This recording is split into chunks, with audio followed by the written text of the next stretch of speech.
Day 97, 1 Samuel 19 to 21. Saul told his son Jonathan and all the attendants to kill David. But Jonathan was very fond of David and warned him, "My father Saul is looking for a chance to kill you. Be on your guard tomorrow morning. Go into hiding and stay there. I will go out and stand with my father in the field where you are. I'll speak to him about you and will tell you what I find out." Jonathan spoke well of David to Saul his father and said to him, "Let not the king do wrong to his servant David. He has not wronged you, and what he has done has benefited you greatly. He took his life in his hands when he killed the Philistine. The Lord won a great victory for all Israel, and you saw it and were glad. Why then would you do wrong to an innocent man like David by killing him for no reason?" Saul listened to Jonathan and took this oath, "As surely as the Lord lives, David will not be put to death." So Jonathan called David and told him the whole conversation. He brought him to Saul, and David was with Saul as before. Once more war broke out, and David went out and fought the Philistines. He struck them with such force that they fled before him. But an evil spirit from the Lord came upon Saul as he was sitting in his house with his spear in his hand. While David was playing the harp, Saul tried to pin him to the wall with his spear. But David eluded him as Saul drove the spear into the wall. That night, David made good his escape. Saul sent men to David's house to watch it and to kill him in the morning. But Michal, David's wife, warned him, "If you don't run for your life tonight, tomorrow you'll be killed." So Michal let David down through a window, and he fled and escaped. Then Michal took an idol and laid it on the bed, covering it with a garment and putting some goat's hair at the head. When Saul sent the men to capture David, Michal said, "He is ill." Then Saul sent the men back to see David and told them, "Bring him up to me in his bed so that I may kill him." But when the men entered, there was the idol in the bed, and at the head was some goat's hair.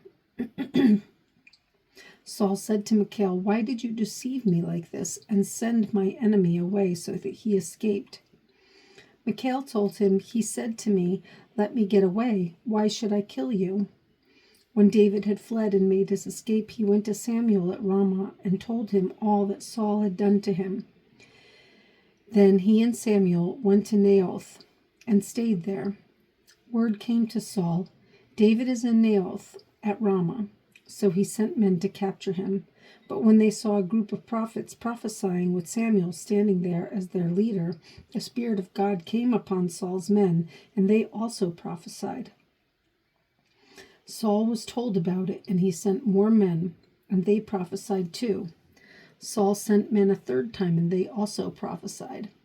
Finally, he himself left for Ramah and went to the great cistern at Seku, and he asked, "Where are Samuel and David?"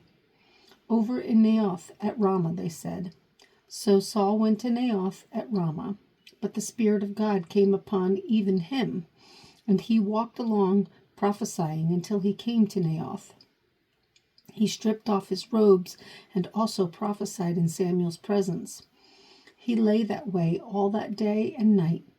This is why people say, "Is Saul also among the prophets?" 1 Samuel 20. Then David fled from Naioth at Ramah and went to Jonathan and asked, "What have I done? What is my crime? How have I wronged your father that he is trying to take my life?" "Never," Jonathan replied. "You are not going to die. Look, my father doesn't do anything great or small without confiding in me. Why would he hide this from me? It's not so." But David took an oath and said, "Your father knows very well that I have found favor in your eyes." And he has said to himself, "Jonathan must not know this, or he will be grieved. Yet as surely as the Lord lives, and as you live, there's only a step between me and death." Jonathan said to David, "Whatever you want me to do, I'll do it for you." So David said, "Look, tomorrow is the new moon festival, and I am supposed to dine with the king. But let me go and hide in the field until the evening of the day after tomorrow. If your father misses me at all, tell him, David earnestly asked my permission to hurry to Bethlehem, his hometown, because an annual sacrifice is being made there for his whole clan. If he says, 'Very well,' then your servant is safe. But if he loses his temper, you can be sure that he is determined to harm me. As for you, show kindness to your servant, for you have brought him into a covenant with you before the Lord. If I'm guilty, then kill me yourself. Why hand me over to your father?" "Never," Jonathan said. "If I had the least inkling that my father was determined to harm you, wouldn't I tell you?" David asked, "Who will tell me if your father answers you harshly?" "Come," Jonathan said, "let's go out into the field." So they went there together. Then Jonathan said to David, "By the Lord, the God of Israel, I will surely sound out my father by this time the day after tomorrow. If he is favorably disposed toward you, will I not send you word and let you know? But if my father is inclined to harm you, may the Lord deal with me, be it ever so severely, if I do not let you know and send you away safely. May the Lord be with you as he has been with my father. But show me unfailing kindness like that of the Lord as long as I live, so that I may not be killed. And do not ever cut off your kindness from my family, not even when the Lord has cut off every one of David's enemies from the face of the earth." So Jonathan made a covenant with the house of David, saying, "May the Lord call David's enemies to account." And Jonathan and David reaffirmed his oath out of love for him, because he loved him as he loved himself. Then Jonathan said to David, "Tomorrow is the new moon festival. You will be missed because your seat will be empty. The day after tomorrow, toward evening, go to the place where you hid when this trouble began, and wait by the stone Ezel. I will shoot 3 arrows to the side of it, as though I were shooting at a target. Then I will send a boy and say, 'Go, find the arrows.' If I say to him, 'Look, the arrows are on this side of you, bring them here,' then come, because as surely as the Lord lives, you are safe. There is no danger. But if I say to the boy, 'Look, the arrows are beyond you,' then you must go, because the Lord has sent you away. And about the matter you and I discussed, remember, the Lord is witness between you and me forever." So David hid in the field, and when the new moon festival came, the king sat down to eat. He sat in his customary place by the wall, opposite Jonathan, and Abner sat next to Saul, but David's place was empty. Saul said nothing that day, for he thought, "Something must have happened to David to make him ceremonially unclean. Surely he is unclean." But the next day, the second day of the month, David's place was empty again. Then Saul said to his son Jonathan, "Why hasn't the son of Jesse come to the meal, either yesterday or today?" Jonathan answered, "David earnestly asked me for permission to go to Bethlehem.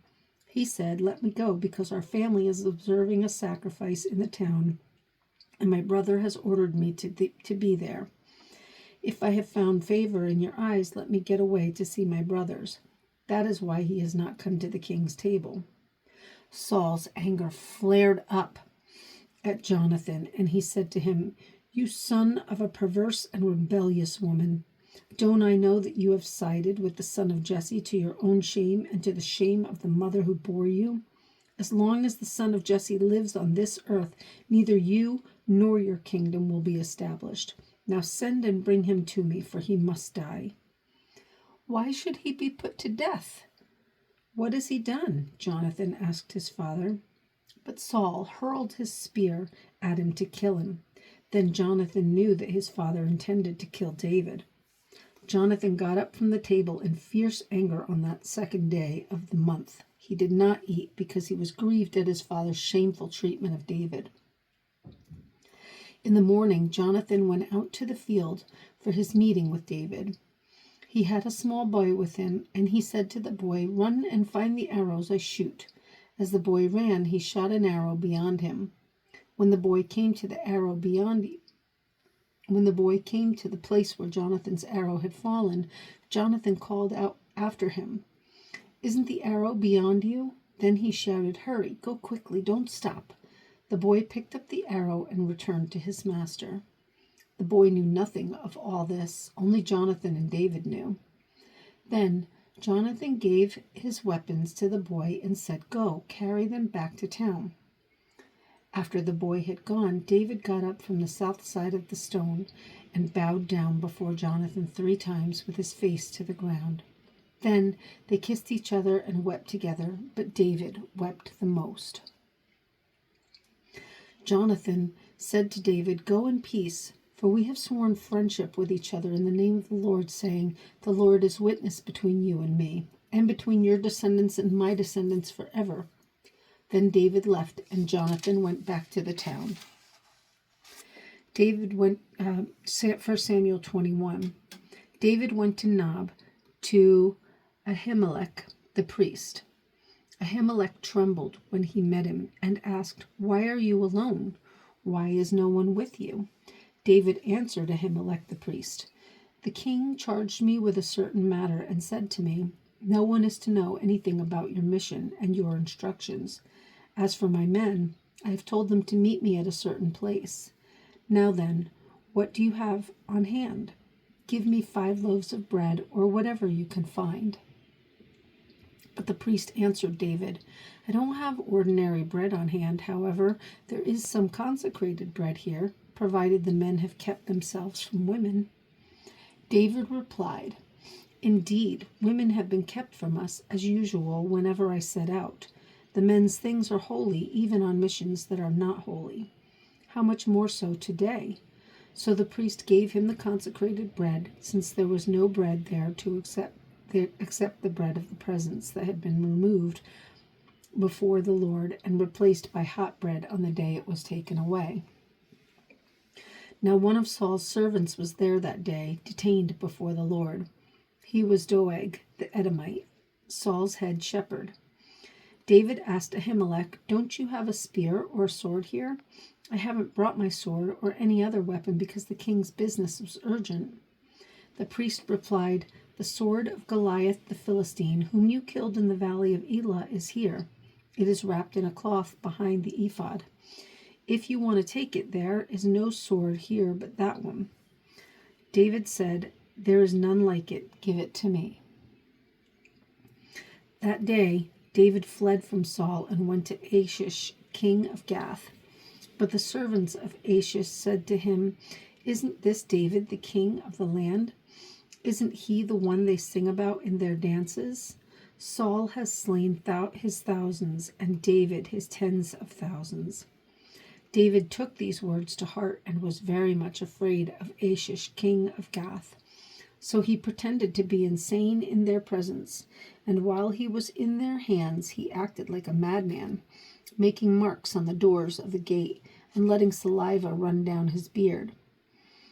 Achish said to his servants, "Look at the man. He is insane. Why bring him to me? Am I so short of madmen that you have to bring this fellow here to carry on like this in front of me? Must this man come into my house?"